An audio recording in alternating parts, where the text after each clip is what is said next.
Thank you Jesus. ഈ ആഴ്ചവട്ടത്തിൻ്റെ 1-ാം ദിവസം നമുക്ക് ഈ ആലയത്തിൽ കടന്നു വന്ന് നമ്മുടെ ദൈവത്തെ മഹത്വപ്പെടുത്തുവാനും പാടി സ്തുതിക്കുവാനും ദൈവവചനത്തിൽ നിന്നൊക്കെയും ശ്രവിക്കുവാനും ഒക്കെയും ദൈവം നമ്മുടെ ജീവിതത്തിൻ്റെ ആക്കി. Thank you. ദൈവത്തിൻ്റെ കൃപയാണ്, ദൈവത്തിൻ്റെ മനസ്സലിവ്, ദൈവത്തിൻ്റെ കരുണ എത്ര ശ്രേഷ്ഠകരമായി നമ്മളെ നടത്തുന്നു. Thank you. പ്രത്യേകിച്ച് പ്രതികൂലമായ കാലാവസ്ഥയിലൊക്കെ മീൻസ് നമ്മളൊക്കെ ഡ്രൈവ് ചെയ്തും ഒക്കെ പോയ ഇടങ്ങളിലും നമ്മുടെ ബന്ധപ്പെട്ടവർ, നമ്മുടെ കുഞ്ഞുങ്ങൾ എല്ലാവരെയും കർത്താവിൻ്റെ കരങ്ങൾ വായിച്ചല്ലോ. നമുക്കെല്ലാം അറിയാം, കാലിഫോർണിയയിലൊക്കെ വൈൽഡ് ഫയർ വളരെ ഭീകരമായ രീതിയിലാണ് നടന്നുകൊണ്ടിരിക്കുന്നത്. അൺഎക്സ്പെക്റ്റഡ് ആയിട്ടുള്ള രീതിയിൽ മനുഷ്യൻ വല്ലാത്ത ഒരു ലെവലിലേക്ക് മാറിക്കൊണ്ടിരിക്കുന്നു. പ്രത്യേകിച്ച് ആ ഒരു സംസ്ഥാനം മീൻസ് സ്റ്റേറ്റ്. എന്നാൽ ദൈവം അറിയാതെ ഉലകത്തിലൊന്നും നടക്കുന്നില്ല. അവിടെ ബുദ്ധിമുട്ട് അനുഭവിക്കുന്ന ആ ദൈവത്തിൻ്റെ അഭിഷേകന്മാരെയും ആ കുടുംബങ്ങളെയൊക്കെയും ദൈവം അവരെ പരിപാലിക്കുകയും അതോടൊപ്പമായിട്ട് ഈ രാജ്യത്തിന് വേണ്ടി നമുക്ക് ആത്മാർത്ഥമായിട്ട് പ്രാർത്ഥിക്കുകയും വേണം. നമ്മൾ പലപ്പോഴും ഒരുപക്ഷെ നമുക്ക് പറയാം, അല്ലെങ്കിൽ മീഡിയയിൽ കൂടെയൊക്കെ കാണുമല്ലോ, അല്ലെങ്കിൽ അവർ പ്രാർത്ഥിച്ചില്ല, അവർ ദൈവത്തെ മോക്ക് ചെയ്തു എന്നുള്ള രീതിയിലൊക്കെ നമ്മൾ വായിക്കുകയൊക്കെ ചെയ്യാം. പക്ഷെ നമുക്ക് ഒരു കാര്യം മനസ്സിലാക്കണം, അവരുടെ അജ്ഞത, അവരുടെ അറിവില്ലായ്മ, അതുകൊണ്ട് അപ്രകാരം അവർ ചെയ്യുന്നു. അതുകൊണ്ട് നമ്മളത് കണ്ടിട്ട് അവരുടെ നേരെ പോയിന്റ് ചൂണ്ടുവാനായിട്ടല്ല ദൈവം നമ്മളെക്കുറിച്ച് ആഗ്രഹിക്കുന്നത്. മറിച്ച് ദൈവം അവർക്ക് പരിജ്ഞാനം കൊടുക്കണം. ഈ വിഷയത്തിൽ കൂടെ അല്ല, ഈ പ്രതിസന്ധിയിൽ കൂടെ അവർ ജീവനുള്ള ദൈവത്തെ തിരിച്ചറിയുവാനായിട്ട് ഇടയാകണം. ജീവനുള്ള ദൈവം ആരാണെന്നുള്ള കാര്യം തിരിച്ചറിയാൻ ഇടയാക്കട്ടെ എന്ന് നമുക്ക് ആത്മാർത്ഥമായിട്ട് പ്രാർത്ഥിക്കാം. Thank you Lord. നമ്മളിവിടെ വായിച്ചതായ സങ്കീർത്തനം ഞാൻ കൂടുതലായിട്ട് ഇന്ന് സംസാരിക്കുവാനായിട്ട് ആഗ്രഹിക്കുന്നില്ല. സാധാരണ നിങ്ങൾക്ക് പറയുന്ന പോലെ ഞാനും ഇന്ന് കേൾക്കാനായിട്ടാണ് താല്പര്യപ്പെടുന്നത്. Thank you Lord. പിന്നെ പാസ്റ്റർ റെഡിയാണല്ലോ, കടയൊന്നുമില്ലല്ലോ അല്ലേ? ഉണ്ടോ? ഓക്കെ, ഇനിയാവും. ഓക്കെ, അപ്പം എന്താ പറയുന്നത്, നമുക്ക് ഞാൻ 1-2 കാര്യം ഇവിടെ പറയുവാനായിട്ട് ആഗ്രഹിക്കുന്നു. നിങ്ങൾ അതിൻ്റെ 2-3 വാക്യം ഒന്ന് വായിച്ചേ. യഹോവയ്ക്കും അവന്റെ അഭിഷിക്തനും വിരോധമായി ഭൂമിയിലെ രാജാക്കന്മാർ എഴുന്നേൽക്കുകയും അധിപതികൾ തമ്മിൽ ആലോചിക്കുകയും ചെയ്യുന്നത് നാം അവരുടെ കെട്ടുകളെ പൊട്ടിച്ച് അവരുടെ കയറുകളെ എറിഞ്ഞു കളകാം. സ്വർഗത്തിൽ വസിക്കുന്നവൻ ചിരിക്കുന്നു, കർത്താവ് വരെ പരിഹസിക്കുന്നു. നിങ്ങൾ ഈ 2-ാമത്തെ വാക്യം, യഹോവയ്ക്കും അവൻ്റെ അഭിഷക്തനും വിരോധമായി ഭൂമിയിലെ രാജാക്കന്മാർ എഴുന്നേൽക്കുകയും അധിപതികൾ തമ്മിൽ ആലോചിക്കുകയും ചെയ്യുന്നത് ആര്? നാം. നമ്മളെല്ലാം വായിച്ചു പോകുന്ന ഭാവാ. ജാതികൾ പറയുന്നത്, രാജാക്കന്മാർ പറയുന്നത് നമ്മൾ പോയി അവരുടെ കെട്ടുകളെ. രാജാക്കന്മാർ പറയുന്നു, അധിപതികളും പറയുന്നു. എന്ത് പറയുന്നു? നമുക്ക് കേട്ടുണ്ടോ നേരം?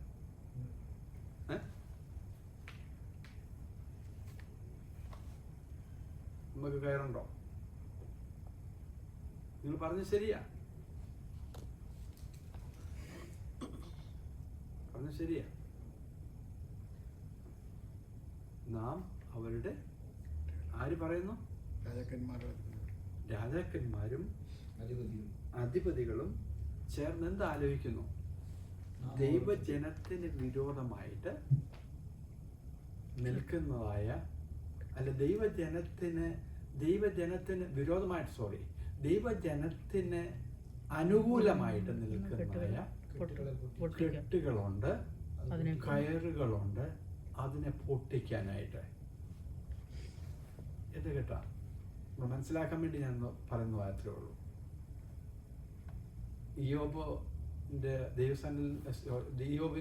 യോബിന് എഗനിസ്റ്റ് ആയിട്ട് സാത്താൻ പറഞ്ഞ എന്താ പറയുന്നത്? നീ അവന്റെ ചുറ്റും വേലി കെട്ടി സൂക്ഷിച്ചിരിക്കുന്നു. മനസ്സിലായോ? നീ അവന്റെ ചുറ്റും. ഈ അധിപതികൾ എന്താ പറയുന്നത്? ആ വേലി ഇവർക്കൊന്ന് പൊളിക്കണം. അതായത് സ്വസ്ഥതയെ നശിപ്പിക്കണം, ദൈവജനത്തിൻ്റെ സമാധാനത്തെ നശിപ്പിക്കണം, ദൈവജനത്തിന് ദൈവം കൊടുത്തിരിക്കുന്ന ആ പ്രൊട്ടക്ഷനെ ഇവരൊന്ന് ഇല്ലാതാക്കാൻ വേണ്ടി ഒന്ന് നോക്കുക. പക്ഷെ എന്നുണ്ടെങ്കിൽ അടുത്ത വാക്യം എന്താ പറയുന്നത്? സ്വർഗത്തിൽ വസിക്കുന്നവൻ ചിരിക്കുന്നു. Thank you. നമ്മളത് തിരിച്ചറിഞ്ഞോണം. നമ്മളവിടെ ഭയപ്പെടാനാണോ? Thank you. സ്വർഗത്തിൽ വസിക്കുന്ന ദൈവം നമുക്കെതിരായിട്ട്, അല്ല നമ്മുടെ ജീവിതത്തിനെതിരായിട്ട്, അല്ല നമുക്ക് ഒരു ദൈവ പൈതലിന് എഗൈനിസ്റ്റ് ആയിട്ട് വരുന്ന സകല ശക്തികളെ നോക്കിയിട്ട്, ഓക്കെ, ഒന്ന് നമ്മൾ എന്ത് തിരിച്ചറിയണം? നമ്മളെന്താ തിരിച്ചറിയേണ്ടത്? ഒന്ന് നമ്മൾ തിരിച്ചറിയേണ്ടത് എൻ്റെ ചുറ്റും എന്തുണ്ടെന്നുള്ള കാര്യം. ഓക്കെ, അത് നമ്മൾ തിരിച്ചറിയണം. ഒന്ന് നമ്മൾ തിരിച്ചറിയണം. ഓക്കെ. രണ്ട്, നമ്മുടെ ദൈവം എന്താ പറയുന്നുള്ള കാര്യവും നമ്മൾ തിരിച്ചറിയണം. ഈ രണ്ട് കാര്യം നമ്മുടെ മനസ്സിൽ അല്ലെങ്കിൽ നമ്മുടെ ജീവിതത്തിൽ ഉണ്ടെങ്കിൽ മാത്രമേ നമുക്ക് ജീവിക്കാനൊക്കുള്ളൂ. ഒന്ന്, എനിക്കെതിരായിട്ട് വരുന്ന ഒരു ശക്തിയും കാര്യം എന്താ ഉള്ളത്? അവിടെ വേലിയുണ്ടെന്നേ. അവിടെ വേലിയുണ്ട്. രാജാക്കന്മാരും അധിപതിമാരും അവര് പറയുന്ന കാര്യം അതാണ്. നാം അവരുടെ കെട്ടുകളെ പൊട്ടിക്കാനൊക്കെ അവര് കൂടി ആലോചിക്കുക.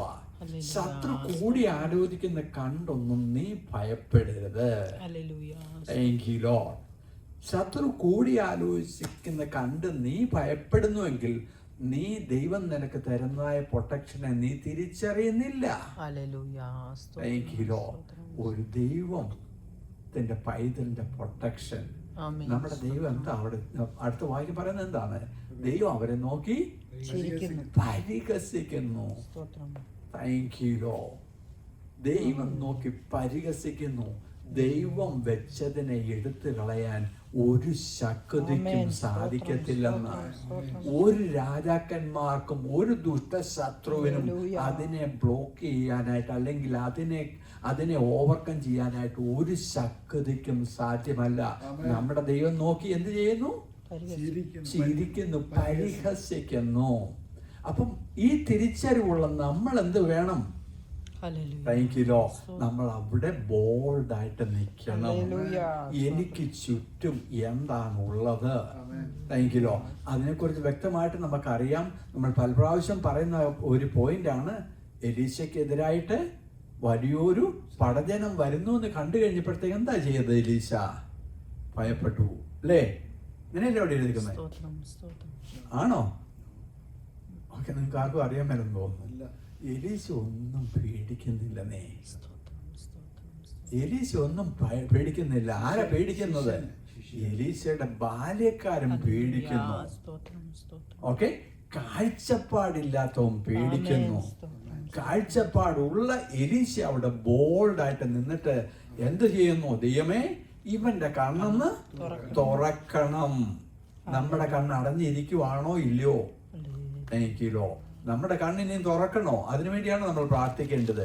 നമ്മുടെ കണ്ണ് അടഞ്ഞിരിക്കുവാണെന്നുണ്ടെങ്കിൽ ആ വിഷയത്തിൽ കർത്താവേ നീ പ്രവർത്തിക്കണം എന്ന് പ്രാർത്ഥിക്കണം. ഓക്കെ, ആ വിഷയത്തിൽ നല്ലൊരു ബോൾനെസ് ഉണ്ടെന്നുണ്ടെങ്കിൽ ആ വിഷയത്തെ ഓർത്ത് നമ്മൾ വിഷമിക്കേണ്ട കാര്യമില്ല. തിരിച്ചറിവ്, കാഴ്ച വേണം നമുക്ക്. Thank you. എനിക്കെതിരായിട്ട് വരുന്ന ഒരു ശക്തിക്കും, താങ്ക് യു, ഒരു രാജാവിനും ഒരു ശത്രു സൈന്യത്തിനും എന്നെ തൊടുവാനായിട്ട് സാധിക്കത്തില്ല എന്നുള്ളതായ ഒരു ബോൾനെസ് നമുക്കുണ്ടാകണം. അതില്ലാത്തടത്തോളം കാലം ഭയം ഉണ്ടാകും. Thank you. ഇവിടെ വ്യക്തമായിട്ട് പറഞ്ഞിരിക്കുന്നു. എന്നാൽ ഒന്നുകൂടെ ഒന്ന് വായിച്ചോ. Thank you. അതിന്റെ 2-3 വാക്യം. യഹോവയ്ക്കും അവന്റെ അഭിഷിക്തനും വിരോധമായി ഭൂമിയിലെ രാജാക്കന്മാർ എഴുന്നേൽക്കുകയും അധിപതികൾ തമ്മിൽ ആലോചിക്കുകയും ചെയ്യുന്നത് നാം അവരുടെ കെട്ടുകളെ പൊട്ടിച്ച് അവരുടെ കയറുകളെ എറിഞ്ഞു കളക. സ്വർഗത്തിൽ വസിക്കുന്നവൻ ചിരിക്കുന്നു, കർത്താവ് അവരെ പരിഹസിക്കുന്നു. സ്വർഗത്തിൽ വസിക്കുന്നവൻ ചിരിക്കുന്നു, കർത്താവ് അവരെ പരിഹസിക്കുന്നു. ഇനിയിപ്പോൾ അതിനകത്ത് കൂടുതൽ എക്സ്പ്ലനേഷൻ ഒന്നും ആവശ്യമില്ലല്ലോ. താങ്ക് യു ലോ. നമ്മുടെ ദൈവം നമുക്ക് വേണ്ടി അല്ലെ ഒരു ദൈവ പൈതലിന് വേണ്ടി കരുതുന്നത് എപ്രകാരം എന്നുള്ളത് വ്യക്തമായിട്ട് ഈ സങ്കീർത്തനം ആ 2-3 വാക്യത്തിൽ കൂടെ വ്യക്തമായിട്ട് പറഞ്ഞിരിക്കുന്നു. Thank you Lord. ആമേൻ. സ്വർഗത്തിലെ ദൈവത്തിൻ്റെ അല്ലെങ്കിൽ ഒരു ദൈവ പൈതൽ അല്ലെങ്കിൽ ഒരുവൻ ക്രിസ്തുവിലായാൽ അല്ലെങ്കിൽ ഒരു ദൈവ പൈതലായി കഴിഞ്ഞാൽ അവനുള്ളതായ പ്രൊട്ടക്ഷനെ കുറിച്ച് താങ്ക് യു ലോ. അല്ലെങ്കിൽ പിന്നെ സാധാരണ ആൾക്കാർ പറയുന്നില്ല ആ കെട്ട് ഈ കെട്ട് ആ മന്ത്രവാദ കെട്ട്, ഈ ഒരു കെട്ടും നിനക്ക് ഭവിക്കത്തില്ല. ഒരു ശക്തി നിനക്ക് ഭവിക്കത്തില്ല. ഇവിടെ വ്യക്തമായിട്ട് ഭാവം പറയുന്നു, രാജാക്കന്മാർ എന്ത് ചെയ്യുന്നു? എഴുന്നേൽക്കുന്നു, അധിപതികൾ തമ്മിൽ ആലോചിക്കുന്നു. ഓക്കെ, അവര് ആലോചിക്കുന്നത് എന്താ? നിനക്കെതിരായിട്ട് ആലോചിക്കുക, ഒരു എതിരായിട്ട് ആലോചിക്കുക. പക്ഷെ പ്രപഞ്ചത്തിന്റെ സൃഷ്ടാവായ ദൈവം, ഈ പ്രപഞ്ചത്തെ സൃഷ്ടിച്ച ദൈവം, ഈ രാജാവിനെ സൃഷ്ടിച്ച ദൈവം, ഈ അധിപതിയെ സൃഷ്ടിച്ച ദൈവം പറയുന്നു, അയ്യോ ദൈവം നോക്കി ചിരിക്കുന്നു, അവരെ പരിഹസിക്കുന്നു. നമുക്ക് ആ തിരിച്ചറിവുണ്ടാകണം. എനിക്കെതിരായിട്ട് വരുന്ന ഒരായുധവും ഭരിക്കത്തില്ല. എൻ്റെ ദൈവമാണ് എന്നോട് കൂടിയുള്ളത്.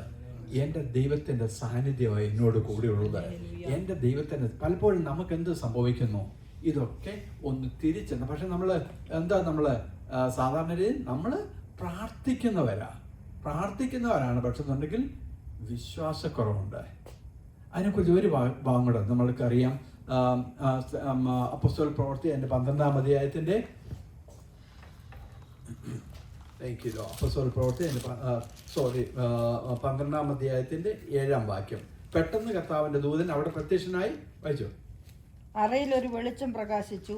അവൻ പത്രോസിനെ വിലാപ്പുറത്ത് തട്ടി വേഗം എഴുന്നേൽക്ക എന്ന് പറഞ്ഞു. അവനെ ഉണർത്തി. ഉടനെ അവന്റെ ചങ്ങല കൈമേൽ നിന്ന് വീണുപോയി.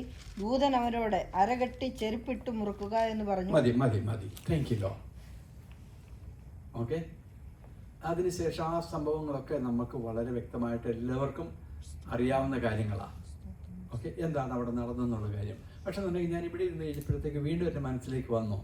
ഓക്കെ, ഒരു കാര്യം, ഈ ഇസ്രായേൽ എൻ്റെ ഒരു എന്താ പറയുക സജീഷനോട് ചോദിക്കുക, ഇസ്രായേൽ മക്കൾക്ക് അവരുടെ ഇസ്രായേൽ മക്കളിൽപ്പെട്ട ഒരു വ്യക്തിയെ അടിമയാക്കി വെക്കാനായിട്ട് പറ്റുമോ? അവരുടെ സ്വന്തം ജാതിയിൽപ്പെട്ട അല്ലെങ്കിൽ ഒരു ഇസ്രായേലിനെ അവരുടെ ഇസ്രായേലിനെ തന്നെ അടിമയാക്കി വെക്കാൻ പറ്റുമോ? എൻ്റെ അഭിപ്രായപ്രകാരം നോ, പറ്റത്തില്ല.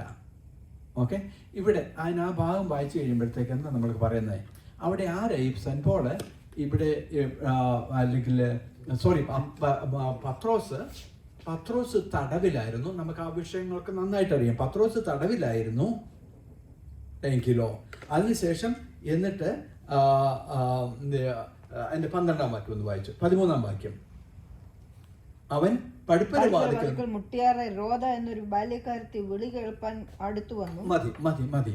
ഈ രോധ എന്ന ബാല്യക്കാരത്തി എന്ന് പറയുമ്പോ എന്താണ്? അവളൊരു സ്ലേവാ. ഓക്കെ, ഒരു സ്ലേവാ അവിടെ. രോധ എന്ന് ഞാൻ മനസ്സിലാക്കുന്നു കേട്ടോ. എന്തെങ്കിലും കറക്ഷൻ ഉണ്ടെന്നുണ്ടെങ്കിൽ പറയണം.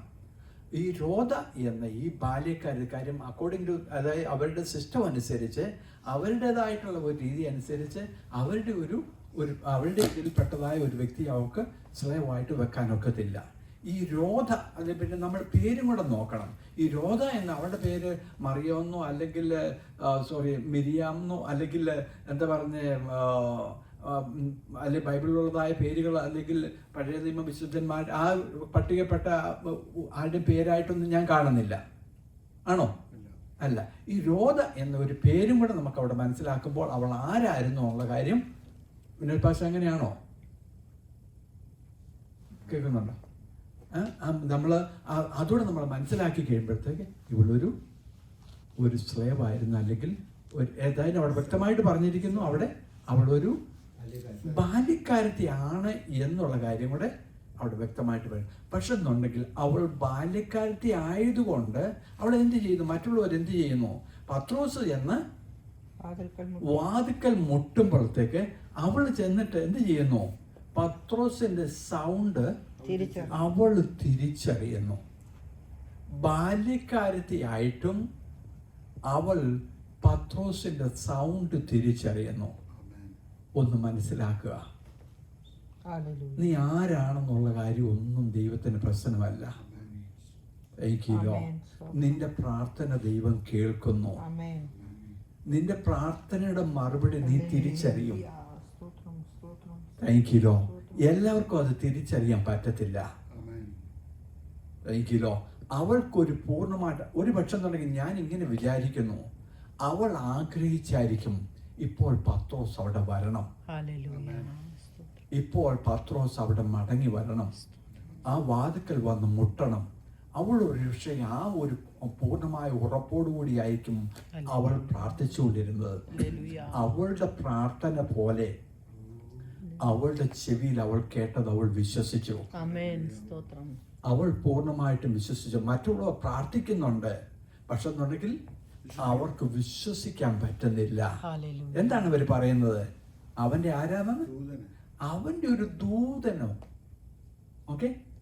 ദൂതനൊക്കെ വല്ലതും വന്നതായിരിക്കും എന്ന് ഈ പ്രാർത്ഥിക്കുന്നവർ പറയുന്നു. ഞാൻ പറയുന്നത് ശരിയാണോ?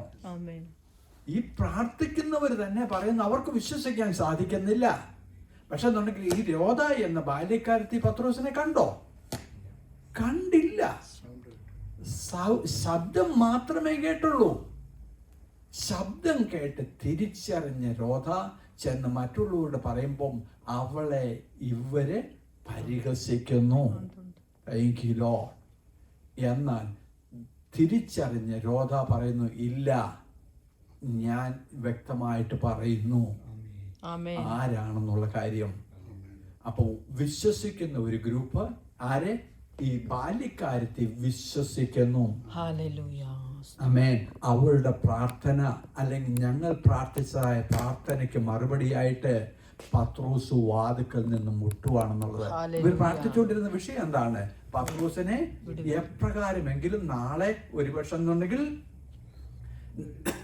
ന്യായാധിപന്റെ മുമ്പിൽ നിർത്തുന്ന സമയത്ത് ഇവൻ എങ്ങനെ ഏതെങ്കിലും രീതിയിൽ വിടുതൽ ഉണ്ടാകണം.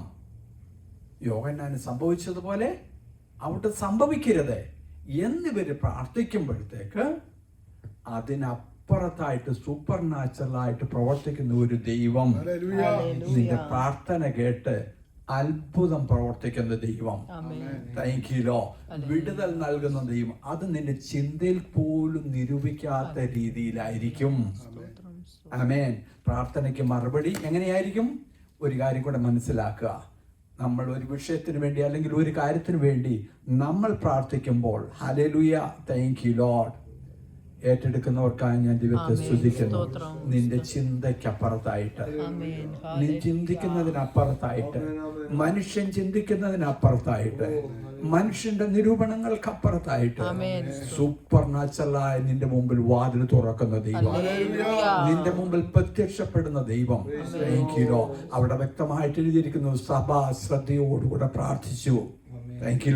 ആ ശ്രദ്ധയോടുകൂടെ പ്രാർത്ഥിച്ചതായ ആ സഭയില് അല്ല ഈ രോധ എന്ന ബാല്യക്കാരത്തിയും ഉണ്ടായിരുന്നു. അവളുടെ മുമ്പിൽ വന്നു. മറ്റുള്ളവരുടെ മുമ്പിലല്ല ആദ്യമേ വരുന്നത്, രോധയുടെ മുമ്പിൽ ആദ്യമേ ദൈവം പ്രൂഫ് ചെയ്തു, നിന്റെ പ്രാർത്ഥന ഞാൻ കേട്ടു. താങ്ക് യു ലോർഡ്, നിന്റെ പ്രാർത്ഥന ഞാൻ കേട്ടു. അപ്പൊ അതുകൊണ്ട് ആ ദൈവത്തെയാണ് നമ്മൾ ആരാധിക്കുന്നത്. ഈ വചനങ്ങളൊക്കെ നമ്മൾ കേൾക്കുന്ന സ്റ്റോറിയിൽ നിൽക്കുവാനായിട്ടല്ല ഞാൻ പറയുന്നത്. ആമേൻ. എന്നെ കേൾക്കുന്ന ആ ദൈവത്തിന്റെ പൈതലേ, നിന്റെ പ്രാർത്ഥന കേൾക്കുന്ന ഒരു ദൈവത്തെയാ നീ ആരാധിക്കുന്നത്. അതുപോലെ തന്നെ നമ്മൾ ആദ്യമേ വായിച്ചത്, ആരെങ്കിലും പ്രാർത്ഥിക്കുന്നു, ആരെങ്കിലും നിനക്കെതിരായിട്ട് അല്ലെങ്കിൽ പ്ലാൻ ചെയ്യുന്നു, അല്ലെങ്കിൽ ശത്രുവിന്റെ ശക്തികളെ കണ്ട് നീ ഭയപ്പെടുവാനായിട്ടല്ല, നീ ആരാധിക്കുന്ന ദൈവം നീ ആ ശത്രു സൈന്യത്തെ നോക്കി പരിഹസിക്കുകയാണ്. നമ്മൾ എന്ത് മനസ്സിലാക്കണം? ദൈവത്തെ സേവിക്കുന്ന നമ്മൾ മനസ്സിലാക്കണം. എന്ത് മനസ്സിലാക്കണം? എന്നോടുകൂടെ ആരുണ്ടെന്നുള്ള കാര്യം, നമ്മളോടുകൂടി ആരുണ്ടെന്നുള്ള കാര്യം നമ്മൾ മനസ്സിലാക്കണം. എലീശ തിരിച്ചറിഞ്ഞതുപോലെ നമ്മൾ തിരിച്ചറിയണം, എനിക്ക് ചുറ്റും എന്റെ ദൈവം വേലികെട്ട് സൂക്ഷിച്ചിരിക്കുന്നു. ഒരനർത്ഥവും നിനക്ക് ഭവിക്കയില്ലെന്ന്, ഒരു ബാധയും നിന്റെ കൂടാരത്തിന് അടുക്കയില്ലെന്ന് വിശ്വസിച്ചു കഴിഞ്ഞാൽ ദൈവത്തിന്റെ മഹത്വം കാണും. വിശ്വസിക്കാതിരുന്നു കഴിഞ്ഞാൽ എലീശായുടെ ശിഷ്യനെ പോലെ നീ ഭയപ്പെടും. അതുകൊണ്ട് നമുക്ക് ഉൾക്കാഴ്ച വേണം. എങ്കിലോ ഉൾക്കാഴ്ച ഉണ്ടെന്നുണ്ടെങ്കിൽ നമ്മൾ ഭയപ്പെടാതെ ധൈര്യമായിട്ട് നിൽക്കുവാനായിട്ട് സാധിക്കും. ഹല്ലേലൂയ. അതുകൊണ്ട് നമുക്ക് ആ ഉൾക്കാഴ്ചയോടുകൂടെ ആമേൻ ഹല്ലേലൂയ ദൈവവചനത്തില് ദൈവത്തിൽ നമുക്ക് പൂർണ്ണമായിട്ടും വിശ്വസിക്കുക. എൻ്റെ ദൈവം എന്നോട് കൂടെയുണ്ട്. ഹല്ലേലൂയ. എൻ്റെ ദൈവത്തിന്റെ സാന്നിധ്യം എന്നോട് കൂടെയുണ്ട് എന്നുള്ളതായ ആ ഉറപ്പോടുകൂടെ നമുക്കായിരിക്കാം ഈ വചനങ്ങളായ ദൈവം നമ്മളെ അനുഗ്രഹിക്കും.